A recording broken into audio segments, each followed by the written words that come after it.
Deep in the heart of Rome, within the Vatican's towering marble columns and golden mosaics, a quiet tension simmers.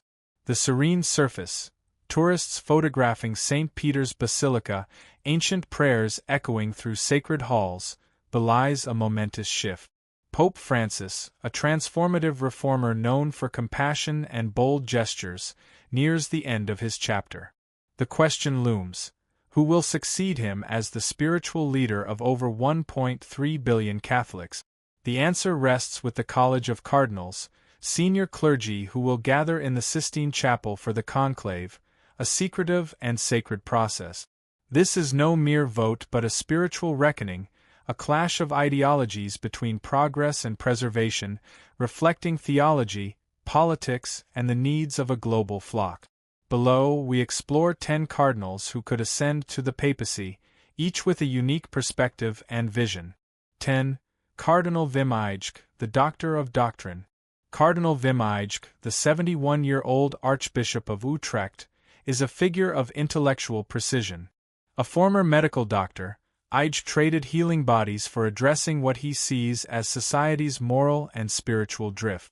His firm stance on doctrine, marriage, communion, and moral relativism places him in the conservative camp.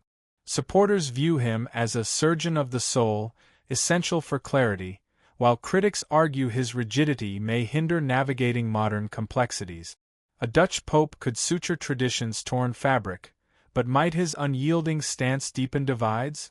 9. Cardinal Fridolin Ambongo Bisungu, the Voice of Africa.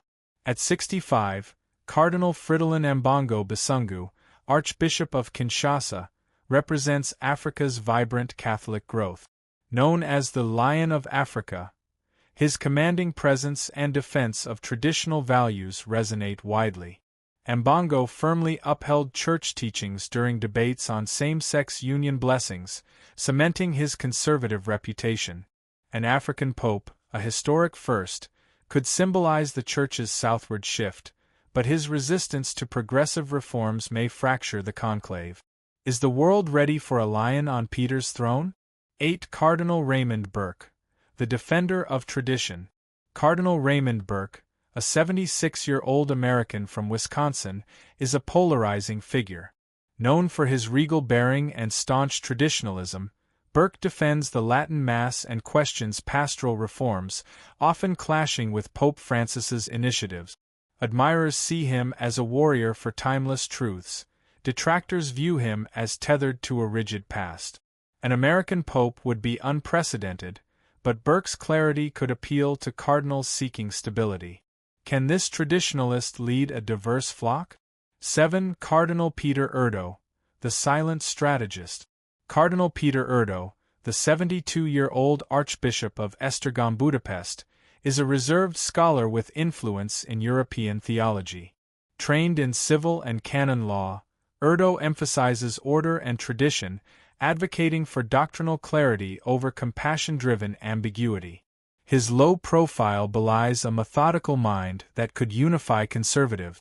A Hungarian pope seems unlikely, but Erdo's consistency might surprise. Will the conclave rally behind this quiet strategist? 6. Cardinal Mario Grech, the Visionary Reformer. Cardinal Mario Grech, a 67-year-old Maltese prelate, stands at the heart of Pope Francis's synodal vision.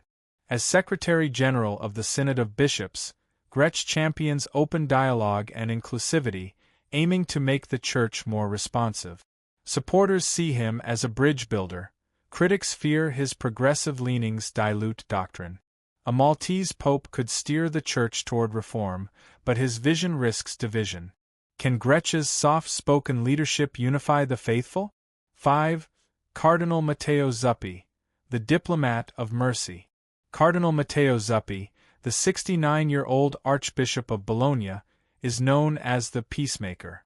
A diplomat who brokered ceasefires, Zuppi embodies Francis's vision of mercy and outreach to the marginalized. His pastoral, inclusive style makes him a modern papal archetype. Supporters see hope in his gentle leadership. Critics question whether kindness can confront global challenges. Could Zuppi's diplomacy translate into decisive action? 4. Cardinal Robert Sarah, the defender of the sacred. Cardinal Robert Sarah, a 78-year-old Guinean, is a figure of profound spirituality.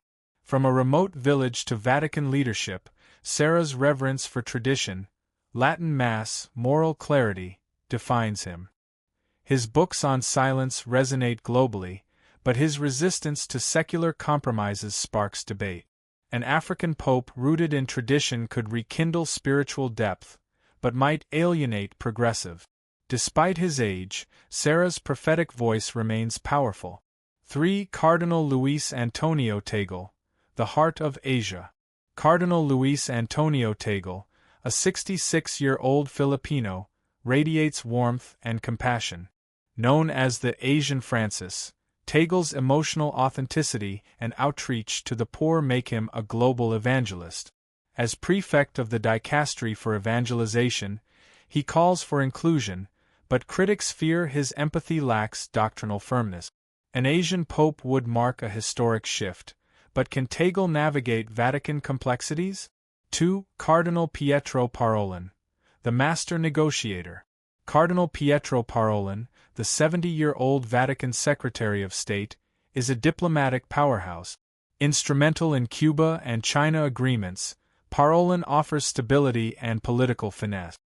His reserved nature ensures continuity, but some worry he lacks the spark to inspire.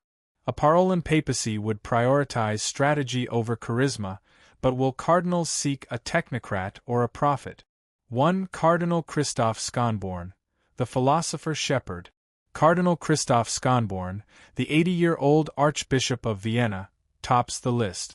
A Dominican scholar and key figure in the Catechism, Schonborn balances doctrine with mercy, admired by both reformists and traditionalists.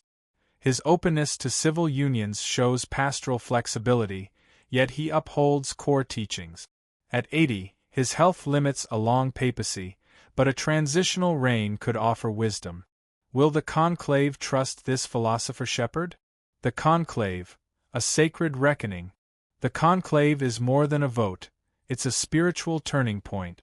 Up to 120 cardinal electors will gather under Michelangelo's Last Judgment, swearing secrecy and casting ballots in silence. Black smoke signals indecision, white smoke announces a new pope. The question haunts, what kind of pope does the world need? A pastor or prophet, reformer or restorer? The Church faces division, secularism, and calls for accountability. The next pope must unify, speak truth with compassion, and guide a billion souls. The new pope will inherit a church at a crossroads, ancient yet alive, wounded yet radiant. He may be young, bringing vitality, or older, offering wisdom. He could hail from Europe's deep roots or the vibrant global south. Above all, he must be a man of prayer, a unifier who navigates storms with eyes on Christ. The world awaits the white smoke, the bells, and a name. Whoever he is, his first act will be to bless. A blessing for the broken, weary, and hopeful, a reminder of faith's eternal promise.